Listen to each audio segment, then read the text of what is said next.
혹시 오늘 새롭게 오신 분이 계시다면 진심으로 환영합니다. 오늘 제가 좀 나눌 인생 사역 설명서 두 번째 시간은 헬스형 세상이 왜 이래? 엉킨 문제 어디서 풀어야 할까? 라는 제목으로 말씀을 좀 가져오겠습니다. 나훈아 씨 잘 아시나요? 네. 이분이 가수 인생 58년을 마감을 했습니다. 이분이 2020년에 본인이 직접 작사하고 작곡하고 부른 노래가 헬스형이라는 노래입니다. 혹시 이 노래 아셔요? 네. 부를 수도 있나요? 네. 제가 노래를 잘 못합니다. 가사를 좀 읽어드릴게요. 어쩌다가 한바탕 턱 빠지게 웃는다. 그리고는 아픔을 그 웃음에 묻는다. 그저 와준 오늘이 고맙기는 하여도 죽어도 오고 마는 또 내일이 두렵다. 아, 헬스형 세상이 왜 이래?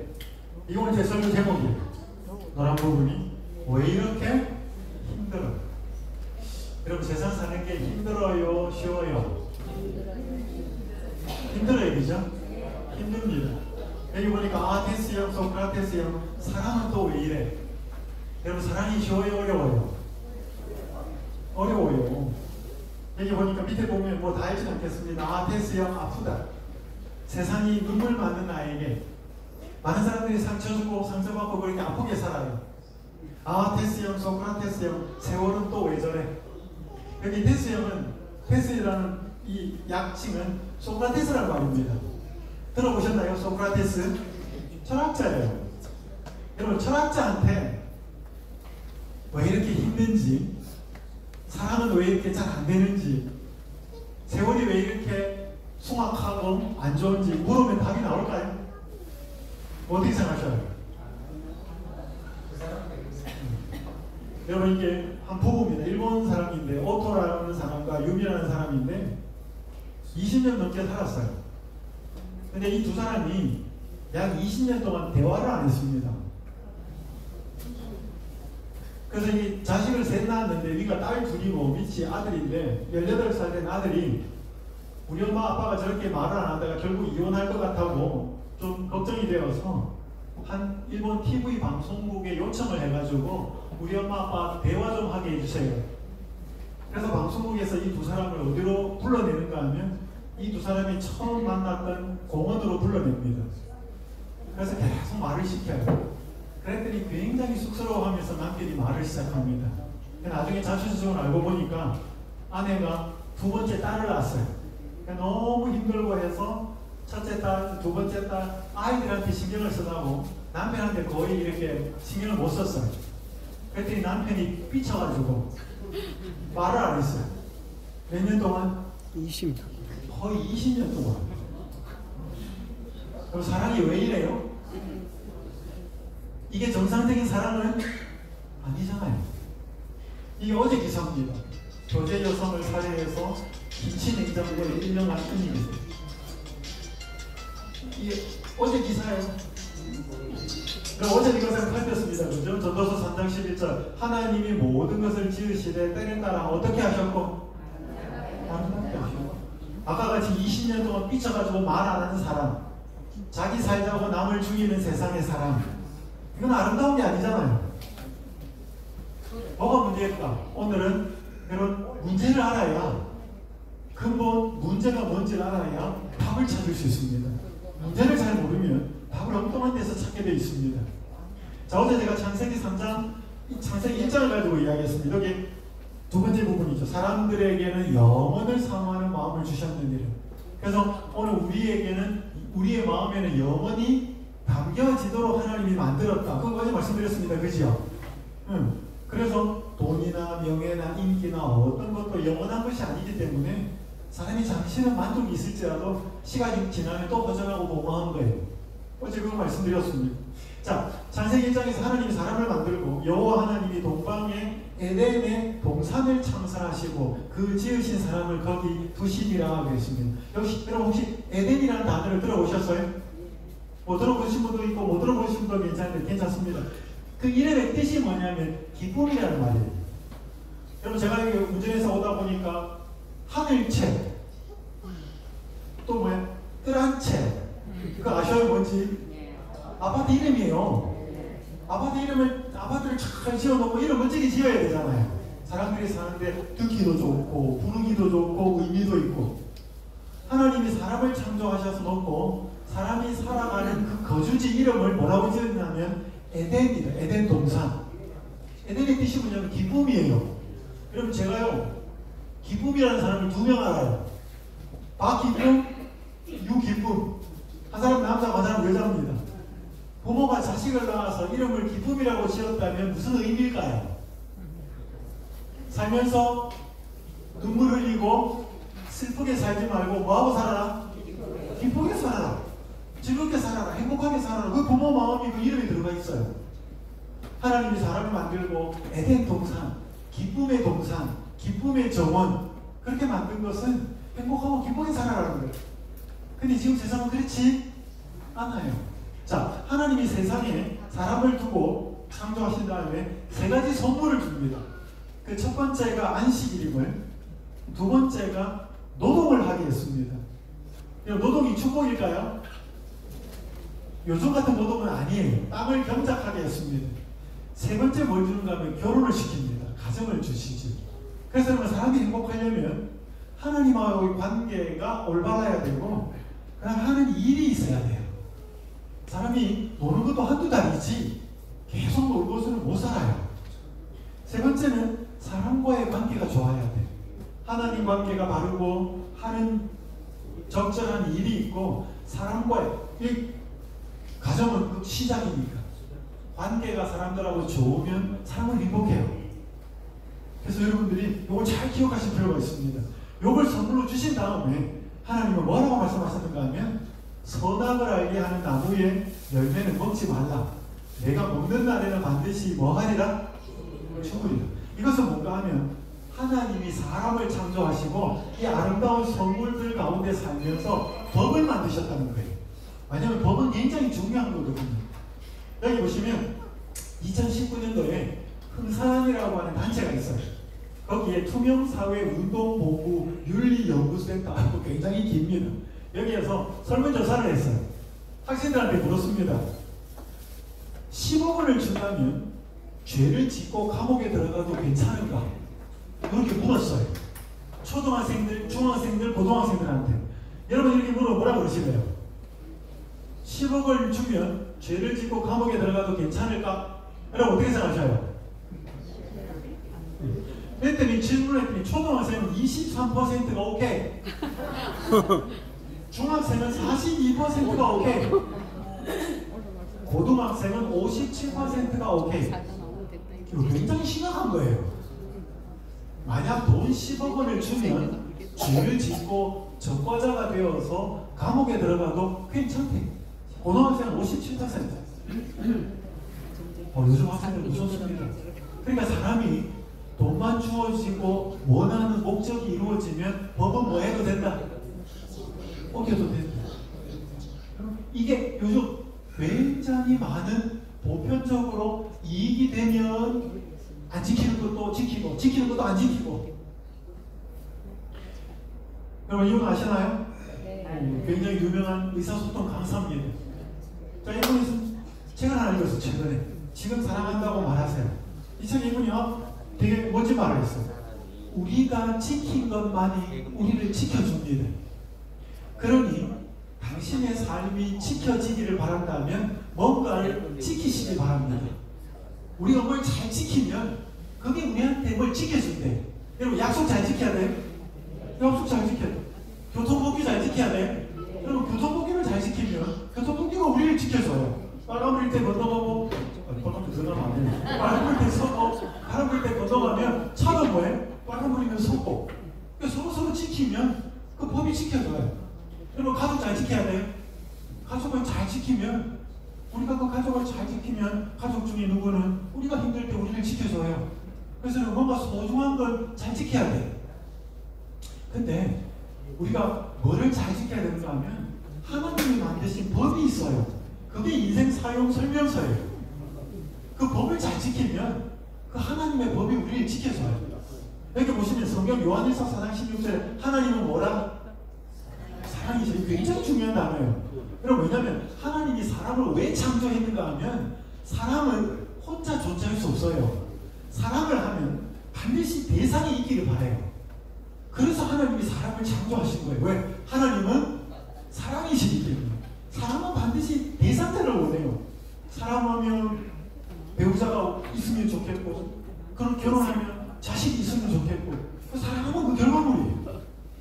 그분의 본성과 그분의 율법은 뭐다? 사랑은. 그럼 인간이 만든 법은 문제가 있을 수 있지만 하나님이 만든 법은 사랑이라는 거예요.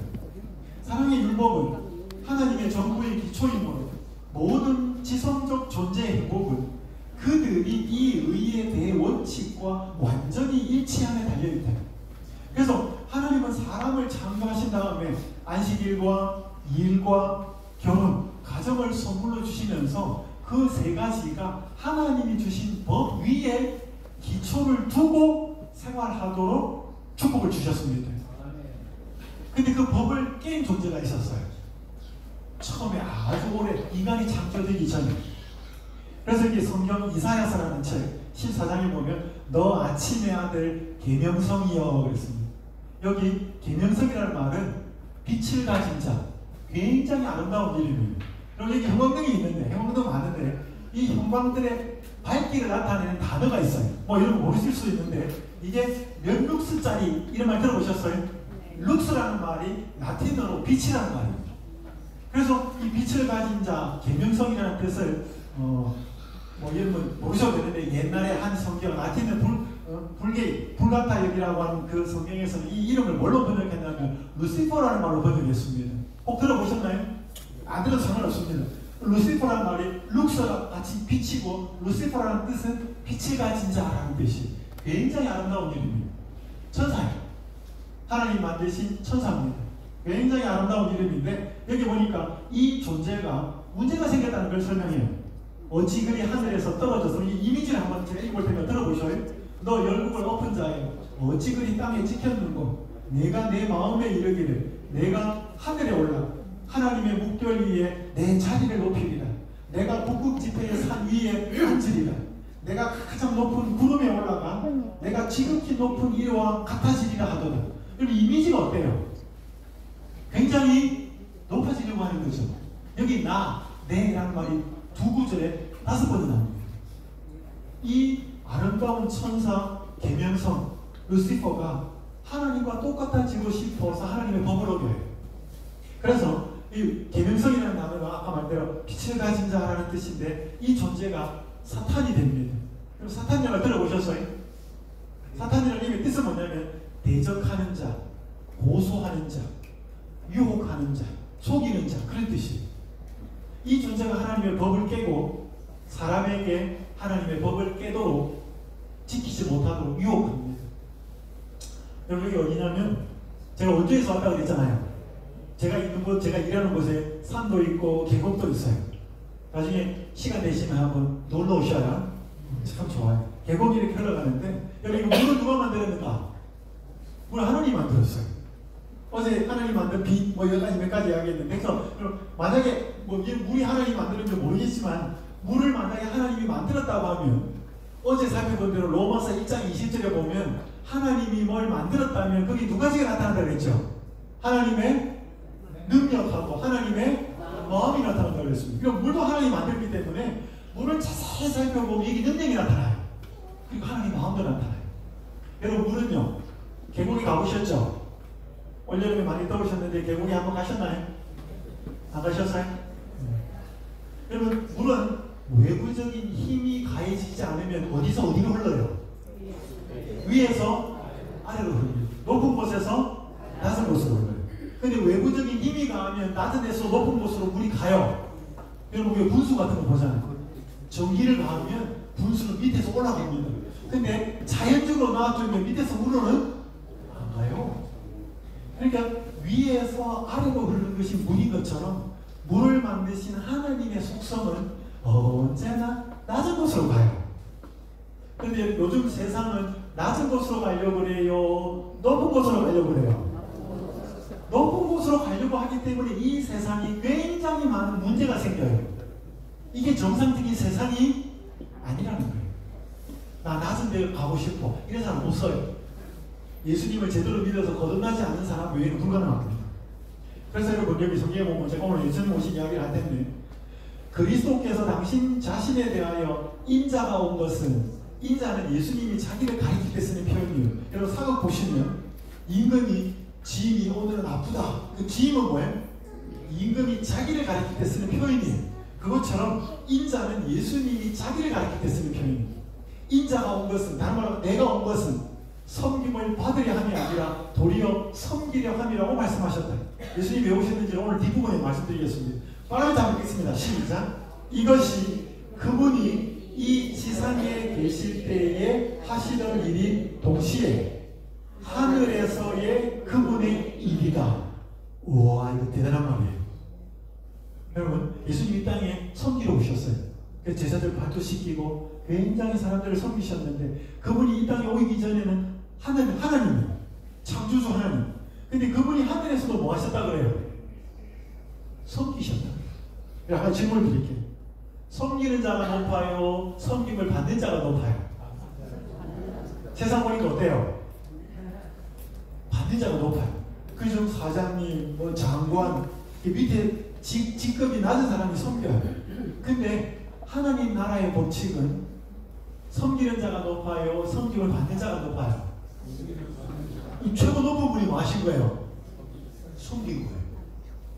그래서 여러분 하나님을 알게 되고 이분이 주신 인생 사용 설명서를 깨달으면 사는 방식이 달라져요. 굉장히 중요합니다. 그래서 여기 보셔요. 루시퍼, 아까 말한 빛을 가진 자, 굉장히 아름다운 천사가 원한 것은 하나님의 뭐지? 능력이지 그분의 뭐는 아니었다. 품성은 아니었다. 왜? 이분의 품성은 낮아지는 거거든. 겸손해지는데 아까 루시퍼는 뭐 한다고 해서 내가 지극히 높은 곳에 올라가겠다. 지극히 높은 사람 존재와 비기겠다. 그럼 이게 죄의 시작이에요. 그래서 성경은 굉장히 교만에 대해서 높아지려고 하는 것에 대해서 잘못된 것이라고 말하고 있습니다. 이게 인생 삶 설명서에 굉장히 문제가 있는 거죠. 그래서 여러분 여기 정채국이라는 작가가 있습니다. 처음의 마음으로 돌아가라는 이 책이 있는데 여기 보면 재미있는 동화가 나옵니다. 옷걸이 이야기. 세탁소에 갓 들어온 새 옷걸이한테 헌 옷걸이가 한마디 했다. 너는 옷걸이라는 사실을 한시라도 잊지 말길 바란다. 의아한 새 옷걸이가 헌 옷걸이에게 물었다. 왜 옷걸이라는 것을 그렇게 강조하시는지요? 한 헌 옷걸이가 대답했다. 잠깐씩 입혀지는 옷이 자기 신분이면 교만해지는 옷걸이들을 그동안 많이 보았기 때문이다. 그럼 재미있는 비유예요. 그럼 세탁소에 옷걸이 많죠? 그럼 양복도 걸리고 거기 주인이 세탁을 잘해가지고 다려가지고 옷걸이에 걸죠. 주인이 찾아올 때까지 한복도 걸고 양복도 걸고 또 작업복도 걸고. 여러분 옷걸이에게 걸리는 옷이 자기예요? 아니에요? 옷걸이는 옷만 걸리는 거예요. 근데 만약에 좋은 옷, 비싼 옷이 걸리면 옷걸이는 우쭐해진다. 이 비유로 하는 거예요. 여러분 대통령 계속해요? 5년만 하고 끝나요? 끝나요. 세상에 아무리 높은 자리에 가 있어도 죽을 때까지는 안 해요. 저 바티칸에 있는 교황이나 그렇게 하지. 나머지 사람들은 다 임기가 있어요. 근데 마치 그게 뭐예요? 자기가 영원히 그렇게 그 자리에 있을 것처럼 그렇게 살아. 그래서 많은 사람들이 상처 주고 상처받아요. 교훈은. 그게 많은 문제의 시작이라는 거예요. 내가 누군데? 나를 요것밖에 대접 안 해? 집에서, 회사에서, 심지어 교회에서. 그게 많은 문제의 시작이에요. 근데 하나님 그렇지 않다. 그걸 뭘 보면 아냐? 물을 보면 안다는 거예요. 하나님 물을 만들었기 때문에. 자, 제가 오늘 그래서 아까 말한 그 아름다운 세상이 왜 잘못됐고 그 잘못된 세상에서 하나님은 무슨 선택을 했는지를 좀 살펴볼 거예요. 그래서 오늘 창세기 2장 3장을 살펴볼 겁니다. 여기 빨간 장 보십시오. 뱀이 여자에게 물어 이르되. 와, 뱀이 뭐를 했대요? 말을 했대. 사실일까요? 야, 그럼 이게 성경도 이소무한한 동화책 같은 건가? 진리로 믿을 수 있는 책인가? 헷갈립니다. 살펴볼 거예요. 여기 또 3절에 보면 창세기 3장 3절에 보면 동산 중앙에 있는 나무의 열매를 먹지도 말고 만지지도 말라 그랬어요. 독이 있나? 그럼 만들지나 말지. 뭘 만들어 놓고 먹지도 말고 만지지도 말라 그러셨을까? 왜 만드십니까? 이게 6절에 보면 여자가 먹고 남편한테도 줘요. 그리고 막 문제가 생겨요. 그러면 사람들이 이렇게 과일 하나 먹는 게 그렇게 큰 잘못이에요? 이거 좀 살펴보겠습니다. 이 뒤에 하나님이 어떤 일을 했는지. 자, 여기 뱀이 여자에게 뭐 하여 이르되? 물어요. 그럼 뱀이 말해요, 안 해요? 여기 대구에는 동물원이 있어요? 있어요? 여러분 동물원에 가보셨어요? 가보니까 뱀이 있죠? 뱀이 이렇게 막 또아리를 틀고 유리 같은 데 있고 뱀이 말을 해요, 안 해요? 어르신 오셨어요? 그래요? 그런 뱀 없어요. 그래서 여기 동일 가정설이라는 게 이거 모르셔도 됩니다. 이게 지질학 이론인데 이 뭔가 하면 현재를 가지고 과거를 판단하는 거예요.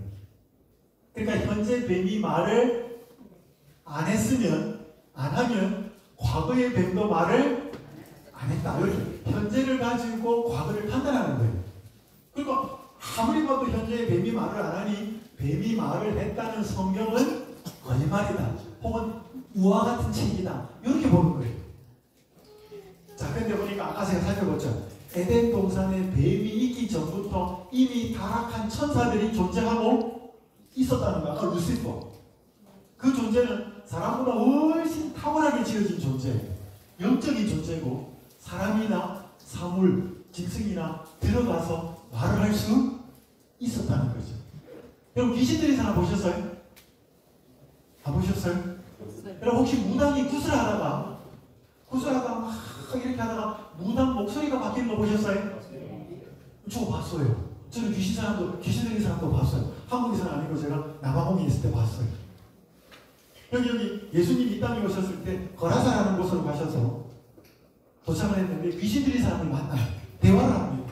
지극히 높으신 하나님의 아들 예수여, 나와 당신이 무슨 상관이 있나이까? 원하건대 하나님 앞에 맹세하고 나를 괴롭히지 마옵소서. 이 귀신 들린 사람은 예수님이 누군지를 몰라요. 근데 이 속에 들어가 있는 귀신은 예수님이 누군지를 알고 말하는 거예요. 그런데 예수님이 뭐라 그러냐면 예수께서 이미 그에게 이르시기를 뭐라 한번 보세요. 더러운 귀신아 그 사람에게서 뭐하라? 나와라. 그럼 지금 예수님이 누구하고 말하는 거예요? 이 사람하고 말하는 게 아니고 이 사람 속에 들어가 있는 뭐예요? 귀신하고 말하는 거예요. 그러니까 여러분 뱀이 말을 했다는 것은 뱀은 말 못해요. 하지만 아까 살펴본 것처럼 인간을 유혹하기 위해서 타락한 천사가 뱀 속에 들어가서 사람을 유혹하기 위해서 뱀을 통해서 뭐 한 거예요? 말을 한 거예요. 이해되시죠? 그래서 성경만 딱 그냥 겉으로만 보고 나서 야 뱀이 무슨 말을 해? 이건 이소우화 같은 책이야. 그렇게 봐서는 안 된다는 거예요. 자, 두 번째. 하나님이 그 선악과 나무를 만지지도 말고 뭐해? 먹지도 마라. 왜 이렇게 하셨냐는 거예요. 여기 보니까 노란 부분 보셔요. 여호와 하나님이 그 땅에서 노란 부분 읽어보겠습니다. 시작. 보기에 아름답고 먹기에 좋은 나무가 나게 하시니 동산 가운데는 생명나무와 선악을 알게 하는 나무도 있다. 그러니까 하나님이 에덴 동산에 지은 모든 나무는 전부 다 보기 아름다웠어요. 이상한 나무 안 만들었다는 거지. 그리고 그게 과일이 열렸으면 다 먹기에도 뭐해? 맛있었다는 거예요. 그러니까 이 나무 자체는 문제가 없어요. 자, 이걸 좀 쉽게 이야기하기 위해서 예를 좀 들겠습니다. 한 엄마가 남편이 일찍 세상을 떠나고 아들이 하나 있었는데 외아들이 한 명 있었는데 위대를 보내고 싶었어. 의사를 만들고 싶었어. 근데 아들이 그렇게 공부를 잘 못했어요. 그래서 고등학교 3년, 재수, 삼수 5년 동안 아들을 들들 볶아가지고 아들이 위대에 가요. 그렇게 아들을 공부시키고 엄마는 뭐 했느냐? 3년, 1년, 5년 동안 매일 새벽에 일어나서 아들을 깨워서 공부시켜놓고 매일 새벽에 정화수를 떠놓고 절을 1000번씩 했어요. 하루에 몇 번씩요? 1000번을 몇 년 동안? 대단한 엄마죠. 그런 정신으로 아들을 볶았어. 그래서 아들이 지방에 한번 이대를 갔어요. 그리고 6년을 졸업하고 지방에 있는 한 대학병원에 인턴을 하기 위해서 어머니한테 작별 인사를 하고 갔어요. 근데 며칠이 지난 다음에 그 병원에서 연락이 와요. 누구누구 댁이죠. 네. 누구누구 씨가 병원에 출근을 안 합니다. 그러니까 엄마가 놀래가지고 아들한테 전화를 하니까 전화가 안 돼. 2개월 동안 통화가 안 됩니다. 이 엄마는 미칩니다. 아들의 행방이 묘연해져 어디 가서 죽었는지 사고가 났는지. 2개월이 지났을 때 문자 한 통이 들어옵니다. 발신자가 제한되는 누가 보냈는지를 모르는, 그렇지만 아들이 보낸 거예요. 문자 메시지 이렇게 들어옵니다. 당신의 아들로 산 것은 지옥이었습니다. 이제 당신을 떠나니 저를 더 이상 찾지 마십시오. 찾는다면 또 떠날 것이니 저를 제발 괴롭히지 말아주십시오.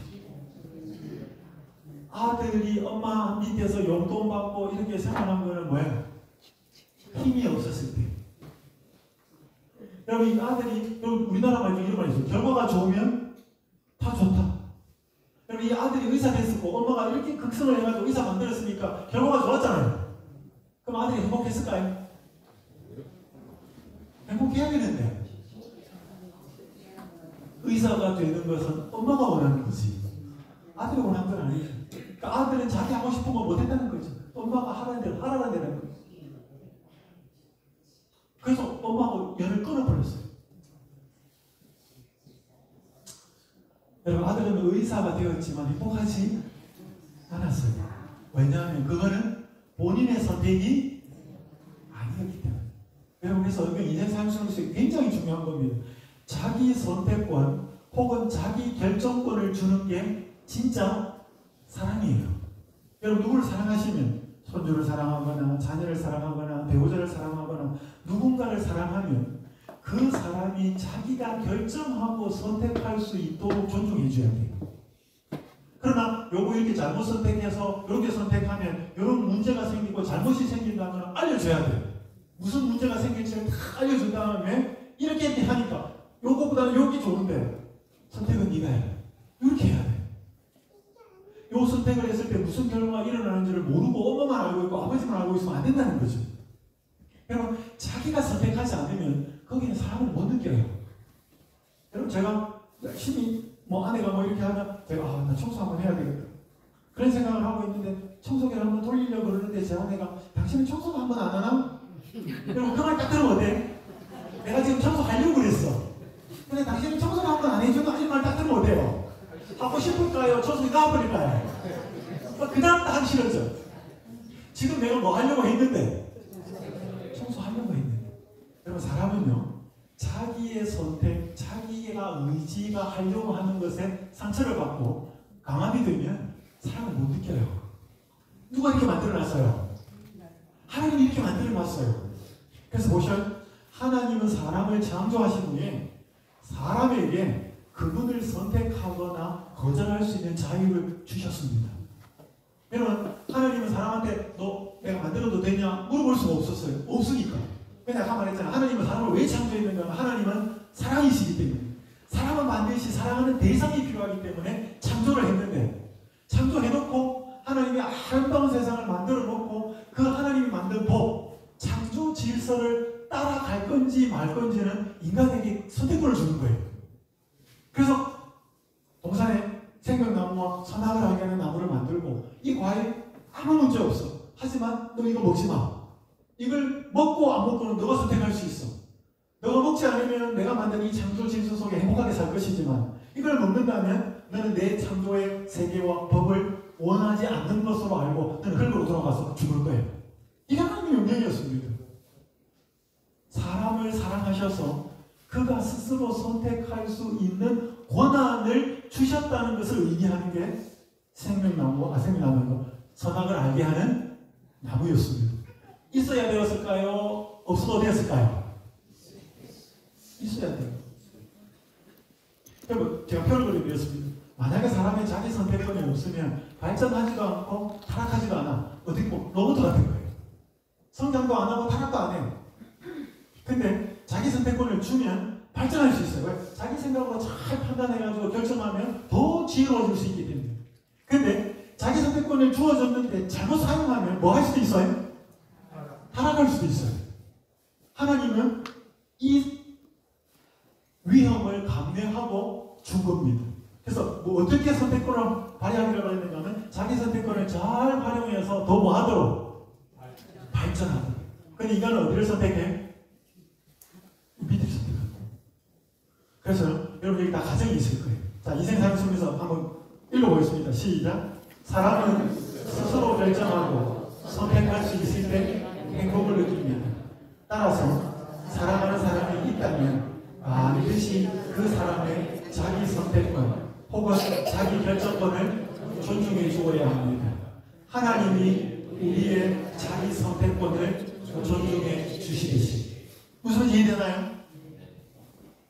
많은 부모들이 있는데 안 해요. 자신에게 실패할 수 있는 기회를 주지 않아. 네가 다 알아서 해. 내가 다 알아서 해줄게. 너 뭐만 해. 이렇게만 해. 그렇게 한 결과가 아까 뭐예요? 의사 만들어 놓았지만 뭐예요? 부모 등 돌리고 떠나는 거예요. 이게 굉장히 중요합니다. 그러나 어떤 선택을 했을 때 어떤 결과가 일어나는 것은 더 많이 알고 더 많이 배우고 더 많이 인생을 살아본 사람들 알려줘야 돼요.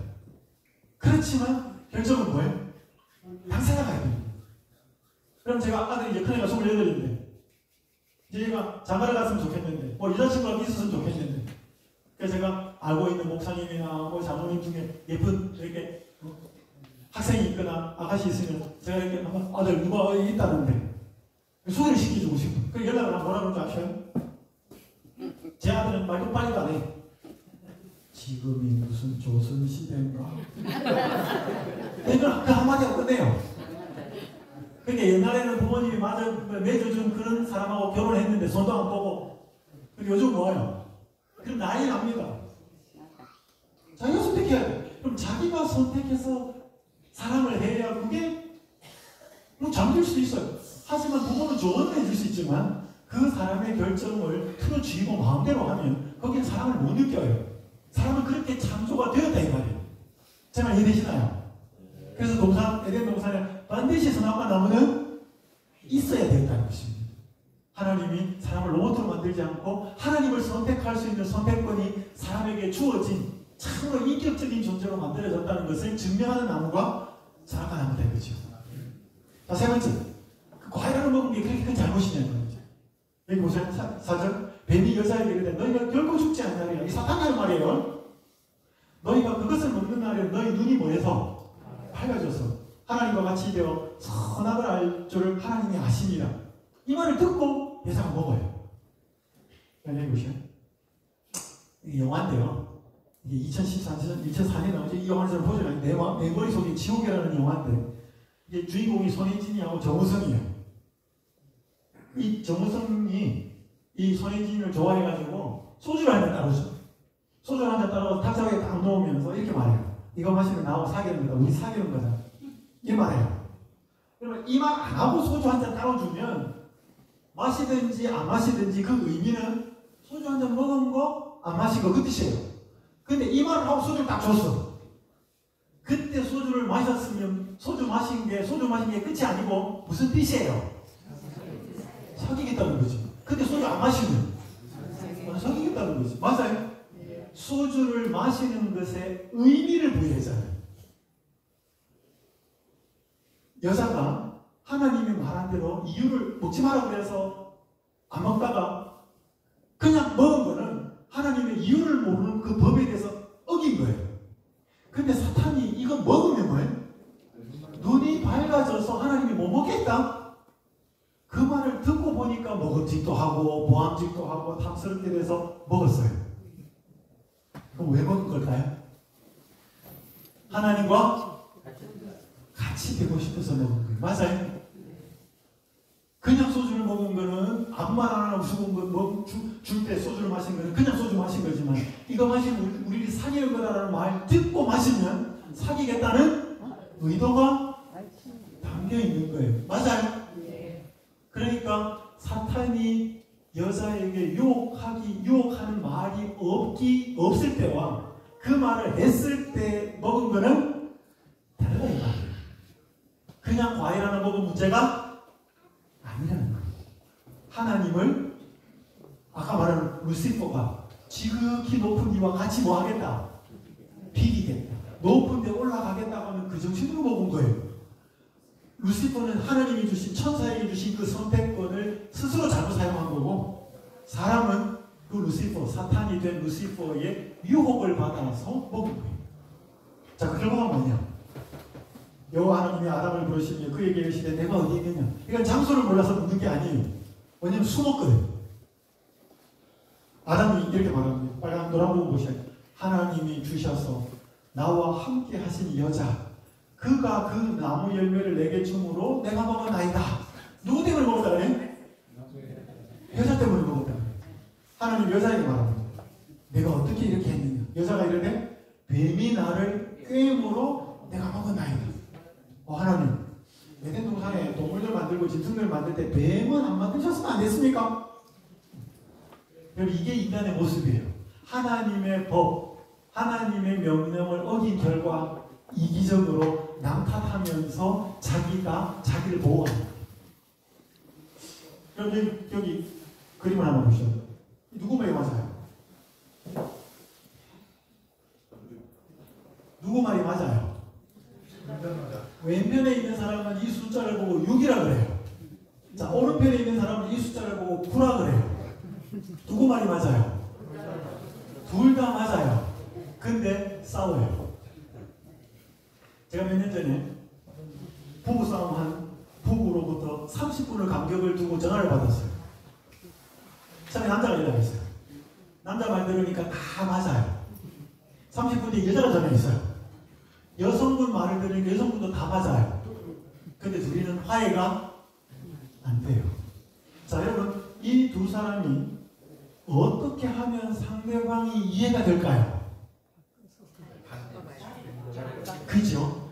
상대방 자리에 가서 한번 저 숫자를 보면 돼요. 그죠? 왜 이 사람이 이걸 6이라고 그러고 왜 이 사람이 이걸 9라고 그러는지 내 입장에서 보면 돼요? 안 돼요? 안 돼. 어디 가봐야 돼? 상대방의 자리에서 봐야 돼. 그죠? 그럼 부모하고 자식하고 싸우면 누가 이길까요? 네? 자식이 이겨요. 왜 그런지 아시나요? 그럼 혹시 나는 누구하고 싸워가지고 묵상을 내고 이겼다 그렇게 말하는 사람 있어요? 그럼 부모하고 자식하고 싸우면 부모가 지는 이유가 있어요. 부모는 자식 입장도 생각하면서 싸워요. 그래서 여러분, 사람이 많으면 상대방의 입장을 이해해요. 근데 이기적이고 사람이 적으면 내 주장만 고집합니다. 그래서 어디 싸워가지고 이겼다라고 하는 것은 무슨 뜻인가? 내 생각만 했다 이 뜻입니다. 상대방을 고려하지 않았다 이 뜻입니다. 이기적인 거. 그러니까 뭐가 죄냐 하면 이기적인 게 죄예요. 여러분, 이 두 사람은 상대방의 입장을 절대로 안 써봅니다. 내 입장만 고수하는 게 죄예요. 그래서 우리 다 죄인이에요. 그래서 이런 말씀이 있습니다. 한번 읽어볼까요? 시작. 이기심은 타락의 본질이다. 인간이 하나님의 법을 어긴 순간 어떤 존재가 되느냐 하면 남 탓하면서 자기만 생각하고 자기 입장만 주장하는 이기적인 존재가 되어버렸어요. 여러분, 그게 이 세상에 존재하는 모든 문제의 근원이에요. 부모 자식 부부싸움 왜 싸워요? 남편은 내 생각만 하고 아내는 내 생각만 하고, 부모 자식 싸우는 거는 부모는 부모 생각만 하고 자식은 자식만 하고. 여러분, 여기 대구에도 아파트 많이 짓나요?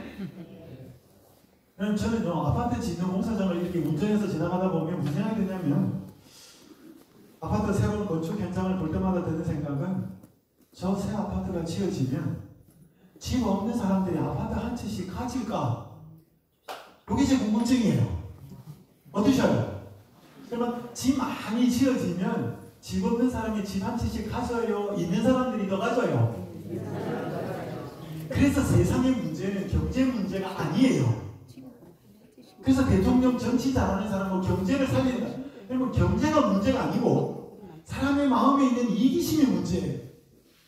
빵이 없어서 빵을 더 만들어내면 배고픈 사람한테 가는 게 아니고 이기적인 사람이 더 가져간다 이 말이에요. 그 사람은 뭐 먹든지 배고프게 자든지 신경 안 쓰는 거죠. 그래서 세상의 문제는 이기심의 문제고, 다른 말로 하면 세상의 문제는 죄 문제예요. 그럼 그 문제를 해결할 수 있는 분은 예수님밖에 없어요. 왜 여러분들이 이런 저녁 시간에 오셔서 어떻게 하면 인생을 올바로 살 수 있는가 근본 원인이 모르면 답을 엉뚱한 데 찾는다는 거죠. 아, 돈이 없어서 그런가 봐. 그게 근본 문제가 아니라는 거예요. 저 사람이 나 무시하는 거 보니까 내가 낮은 자리에 있고 배우지를 못해가지고 나 무시하는 거야. 그게 아니라니까요. 이기심이 문제예요. 그러면 돈 많은 사람이 이기적일까요? 돈 없는 사람이 돈에 욕심이 많을까요? 잘 모르시나요? 똑같아요. 돈 많은 사람은 많은 대로 이기적이고 돈 없는 사람은 없는 대로 이기적이에요. 여러분 돈 많은 사람이 더 이기적이다 절대 생각하지 마세요. 돈 없는 사람도 굉장히 이기적입니다. 여러분 어린애가 이기적이에요? 어른이 이기적이에요? 네? 잘 모르시나요? 어린애들이 눈깔사탕이나 장난감 있으면 주던가요? 자기 하는가요? 어린애도 이기적이고 어른도 이기적이에요. 근데 이 눈깔사탕 하나하나 장난감 하기 때문에 귀여워 보이고 순수해 보이는 거지. 그 사람의 마음이 어린아이가 커서 주식 때문에 돈 때문에 집 때문에 땅 때문에 울고불고 하지. 어른이 눈깔사탕 때문에 장난감 때문에 울고불고 하지 않아요.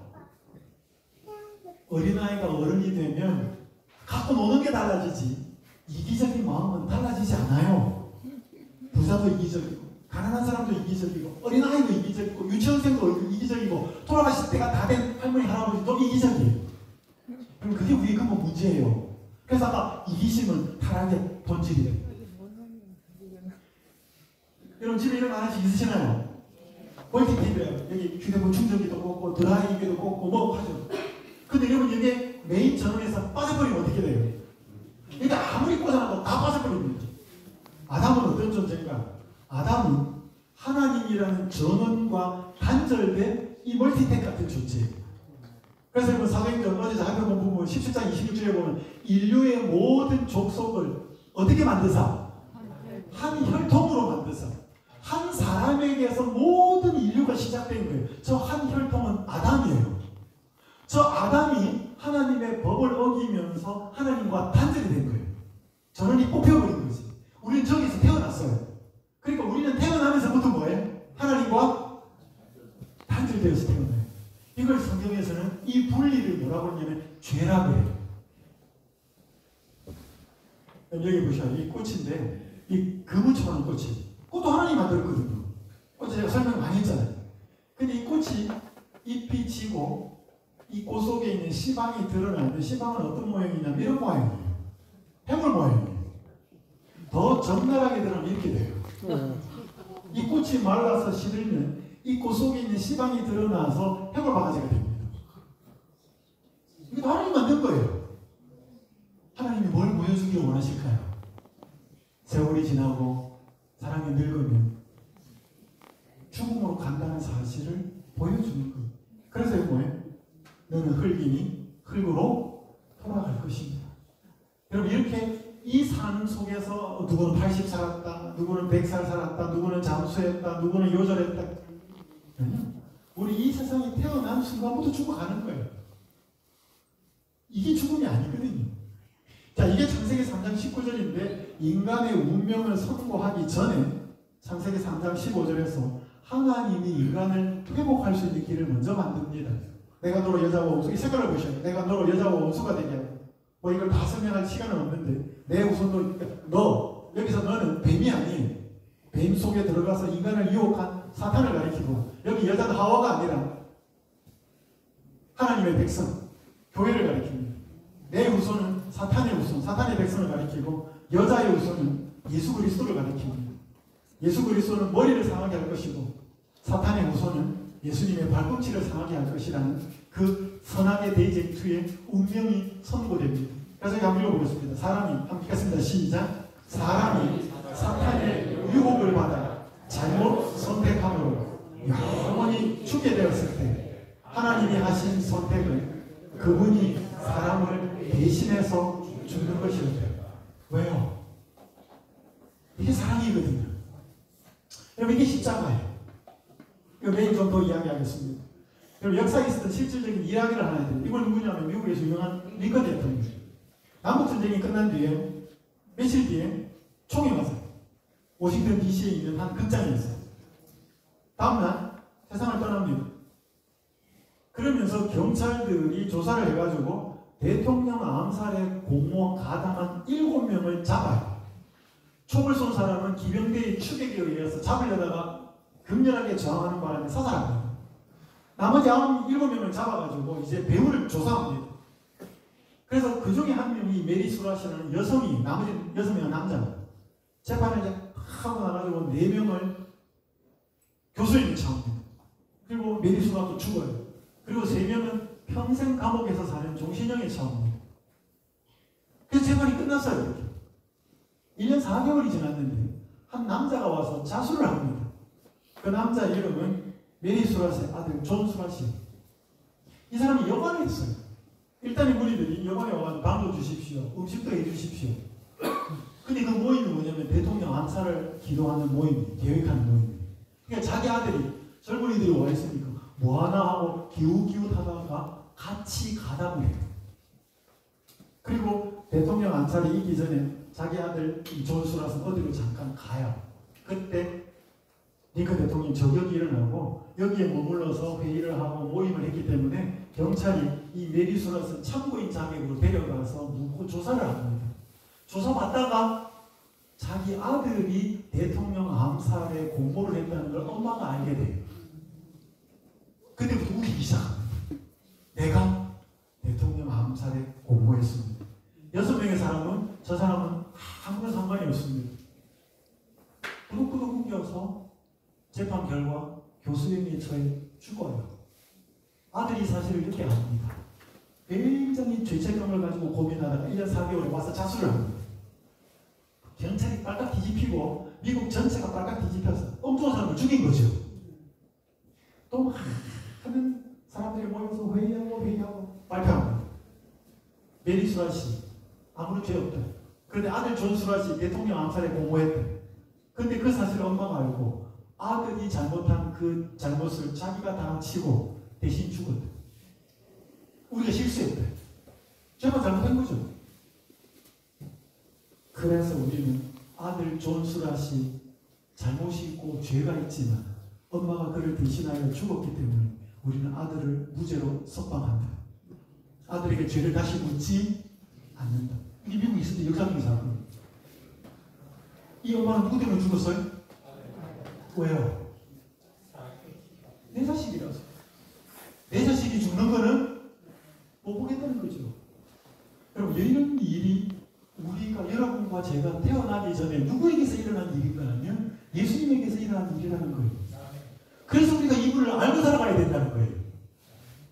자, 그래서 아까 말씀드렸죠. 아담은 하나님이라고 하는 전원과 연결된, 단절된 멀티텍 같은 존재라면 예수님은 어떤 분인가? 하나님이라는 전원과 연결된 멀티텍 같은 존재.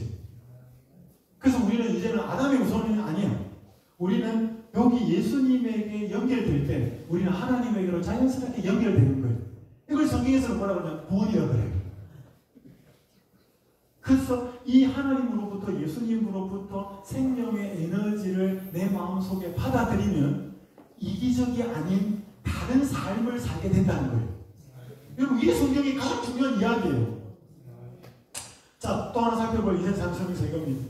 사람이 자기 선택권 혹은 자기 결정권을 잘못 사용해서 문제가 생겼어요. 여러분, 네가 이걸 결정해라.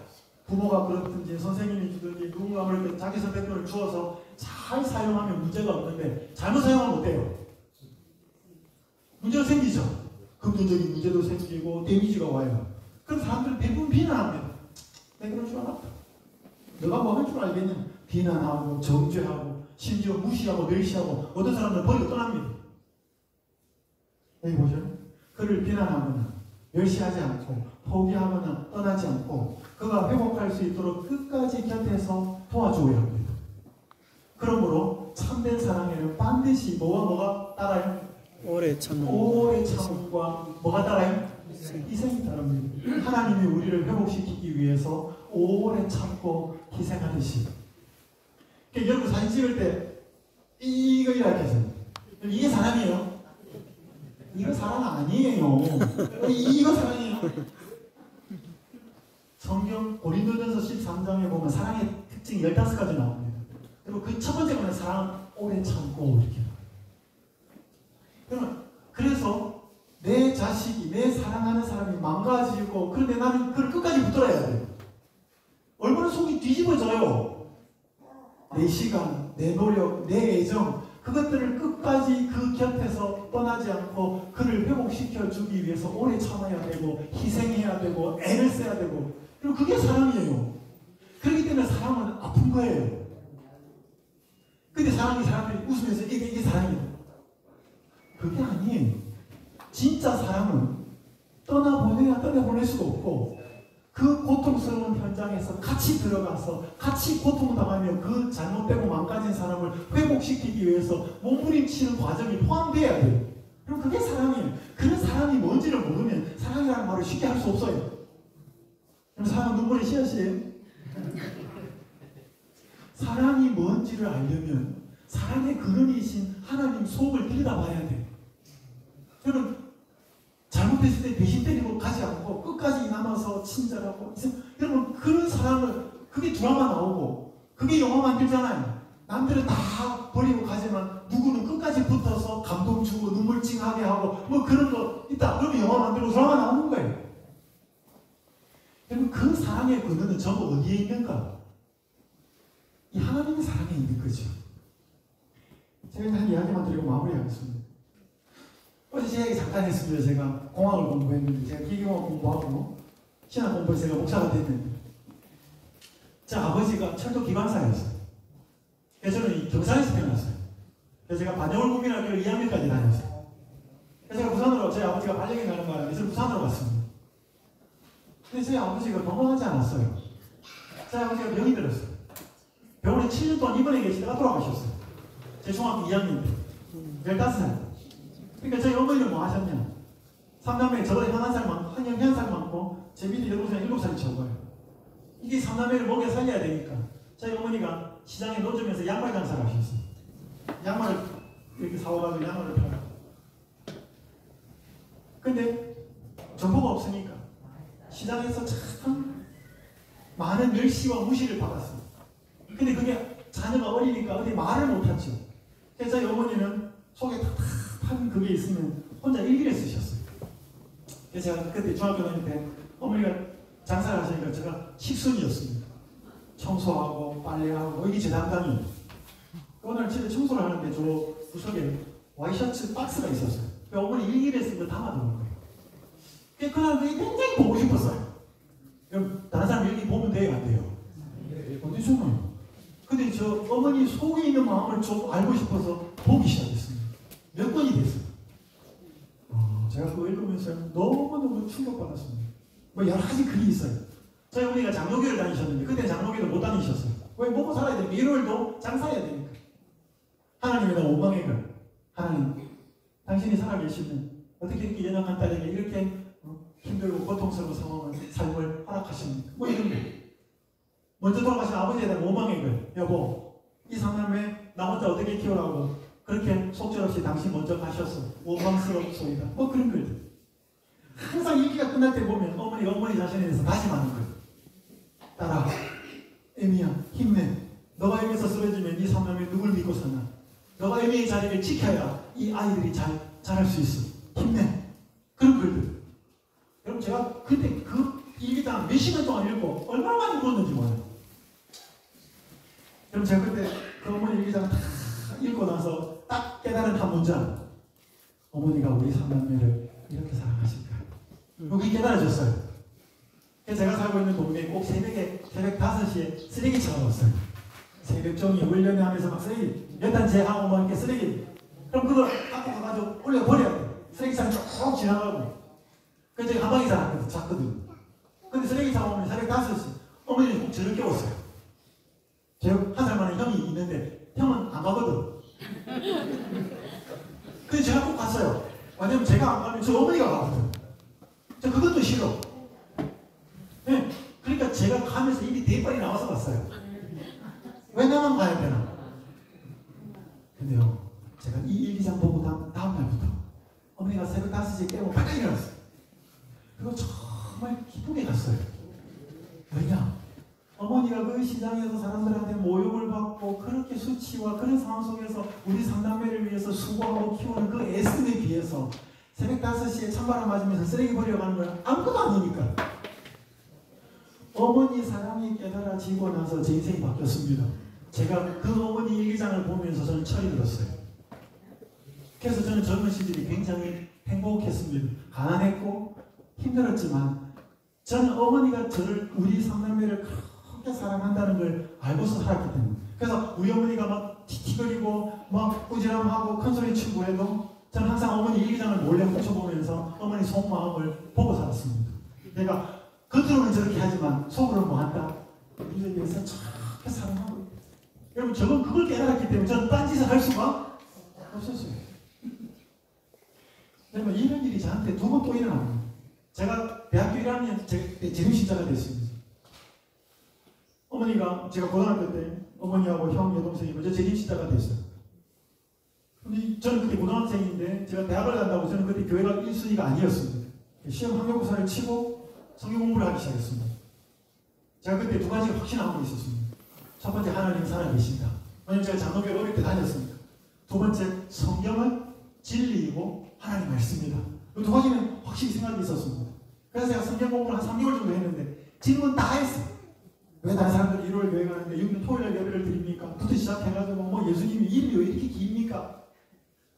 다 그 의미를 설명해 줬어요. 그래서 제가 침례 받고 교인이 됐어요. 대학교 다닐 때 열심히 교회를 나오는데 제가 알고 있는 친한 한 10살 많은 누나가 이 책을 소개했습니다.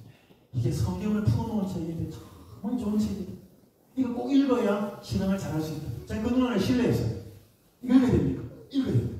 그래서 제가 대학교 1학년 때 이런 마음에 과외를 해가지고 20만 원 월급을 받았어요. 그래서 이게 새로 된 책, 그게 10만 원이었어요. 10권. 이게 지금은 가로로 돼 있지. 사가지고 읽었습니다. 이좀 치고 또 읽고 뺏고. 우와. 제가 이거 여름방학 때 읽었는데 10권을 읽으면서 얼마나 많이 울었는지. 제가 이 책을 다 읽고 나니까 머릿속에 뚜렷하게 생각 하나가 들어왔습니다. 그 생각이 뭐냐면 하나님이 나를 이렇게 사랑하실까. 저는 두 가지 책 때문에 제 인생이 바뀌었습니다. 하나는 책도 아니에요. 앞에는 우리 어머니가 그냥 막 쩍쩍쩍거리는 일이잖아요. 거기에서 우리 어머니 사랑, 나를 향한 어머니 사랑을 깨달았고 성경과 이 책을 읽으면서 그 근본 너머에 있는 하나님 아버지의 사랑을 깨달았어요. 그리고 그 다음부터 교회를 가는데 너무너무 행복해서 힘이 나. 그래서 지금 대학교 제가 4학년 동안에 예배 한 번도 빠진 적이 없어요. 여러분 그 이후에 제가 신학 공부를 한 겁니다. 이런 글이 있습니다. 제가 이게 쓰는 책. 나는 그대의 슬픔을 견디었습니다. 그대의 투쟁을 경험하였습니다. 그대와 같은 유혹을 당하였다. 나는 그대의 눈물을 안다. 또 역시 울었다. 인간의 귀로 차마 들을 수 없는 극한 슬픔을 나는 안다. 그대는 고독하고 버림을 받았다고 생각지 말라. 그대의 고통이 세상에 있는 어떤 사람의 심금도 울리지 못할지라도 나를 바라보고 살아. 산들은 떠나며 작은 산들은 옮길지라도 나의 인자는 내게서 떠나지 아니하며 화평케 하는 나의 언약은 옮기지 아니하리라.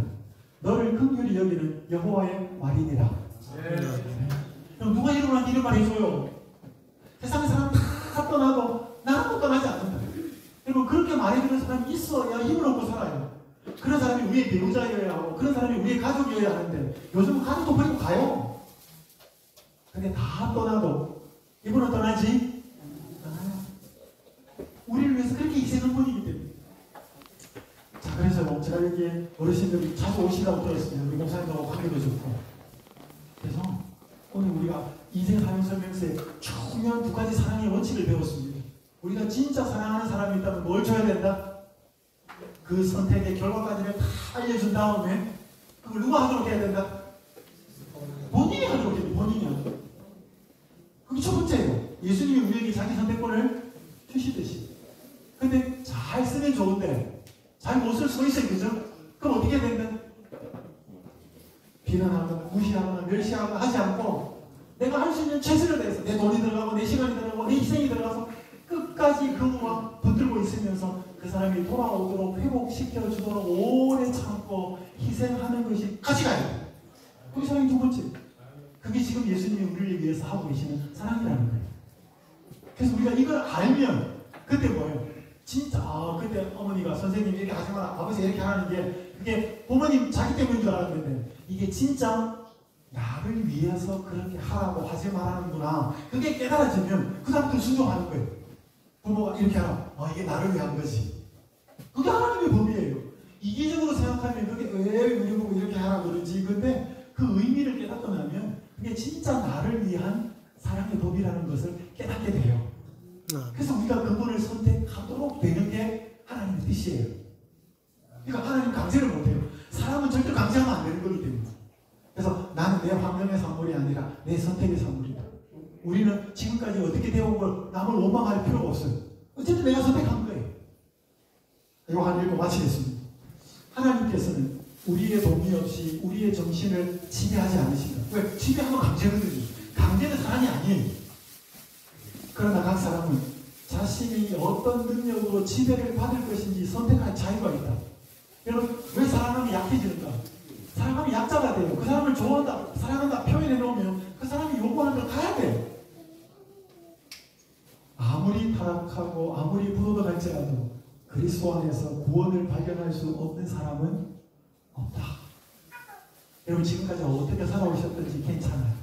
근데 지금하고 똑같이 먹고 마시고 생각하고 선택하면 1년 뒤나 5년 뒤나 10년 뒤는 지금하고 다르지 않아요. 그러니까 뭐가 잘못 선택하고 뭘 잘못했지 잘 알아서 이분과의 관계 속에서 이제는 다르게 생각하고 다르게 먹고 다르게 판단하고 다르게 돈을 쓰고 그 올바른 인생 사용선을 선택하시면 1년 뒤의 내 모습은 더 아름답게 5년 뒤 10년 뒤는 더 달라질 수 있다는 것입니다. 이번 한 주간 그분을 더 알아가시면서 이분을 꼭 올바른 인생 사용 설명서를 주시는 분으로 선택하시고 살아가시고 있으면 좋겠습니다. 저는 제 인생에 제일 잘한 선택은 제가 예수님 믿고 하나님의 아들이 된 거예요. 그리고 제가 제일 잘한 선택이에요. 제가 내일 시간에 변한 남편 달라진 남편 여성분들이 좋아합니다. 이 제목을 기도하고 마치겠습니다. 하늘에 계신 아버지 하나님, 인간에게 근본 문제가 이기심이라는 사실을 알려주셔서 감사합니다. 근데 우리는 이것을 알고도 여기에서 헤어나올 길이 없는 존재임을 또 알려주셔서 감사합니다. 우리가 이기적인 존재고 이 이기심을 해결할 수 있는 것은 지극히 크신 희생으로 나타난 사랑뿐이라는 사실을 알았사오니 우리에게 그런 사랑을 베풀고 계시는 예수님을 알아서 우리가 이 이기심의 죄의 굴레에서 벗어나는 새로운 인생을 살 수 있도록 인도하여 주시옵소서. 성경이 옛날에 주어진 캐캐 묵은 이야기가 아니라 오늘 우리를 찾아오시는 예수님의 사랑의 편지인 것을 알고서 우리가 지금까지 눈물 흘리고 가슴 답답했던 그 아픈 삶을 그대로 반복하지 아니하고 다른 삶, 새로운 삶을 살 수 있는 소중한 선택을 이번 기회에 할 수 있도록 용기를 허락하여 주시옵소서. 예수님의 이름으로 간절히 기도하옵나이다. 아멘.